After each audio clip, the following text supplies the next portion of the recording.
This is a club that has had sanctions for cheating in the past. They signed Blaise Matuidi. They claimed he was a TAM player. He was actually a DP, and it actually wasn't really close. And part of those sanctions, they had another player, a center back named Andres Reyes, who ironically wasn't very good. So he was their 5th designated player. So it is fair. I understand why people would ask. But for me, it's more interesting to go deal by deal to either explain or have questions. So David Ayala, one of the new signings, U22 player. Those players hit the cap at a fixed number, easily explained, done. Mikael, the center back, he's on loan. Very easy to explain why you can get that done without being a DP deal because there's no transfer fee. Okay, done. German Bertrame, the center forward they're signing from Monterrey for $15 million. DP, again, that's just money coming out of the owner's pocket. It doesn't have to do the salary cap. So those three are very easily explained. Dane St. Clair, free agency. Miami is limited to 90% of whatever Minnesota United ultimately offered Dane St. Clair.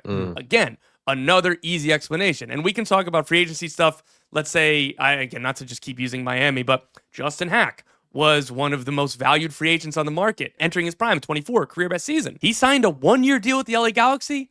That's interesting. Miles Robinson signed a short-term deal with FC Cincinnati. A year and a half later, he's got a new DP deal because they weren't allowed to give it to him in free agency, right? Like, those are fair questions. If that's what's happening with Dane St. Clair, I don't know that for a fact. I want to be very, very clear. If that's what's happening, that's not a Miami-specific thing, right? Sure. So then you keep going further. The one that I completely understand is Tadeo Allende.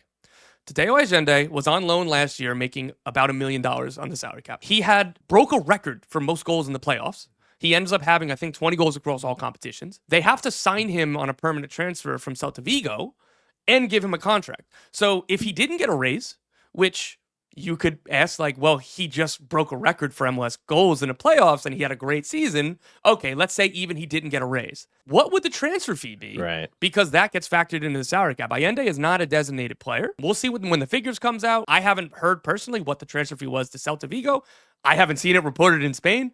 I'll tell you, that's also interesting. These things usually get reported eventually. Right. So we need to find out what the fee is and what the contract is. Again, I'm not saying with any evidence that there's something untoward happening here, but when I talk to people around the league, that's the one they point at. They don't point at Bertrame or Dane St. Clair or Mikael.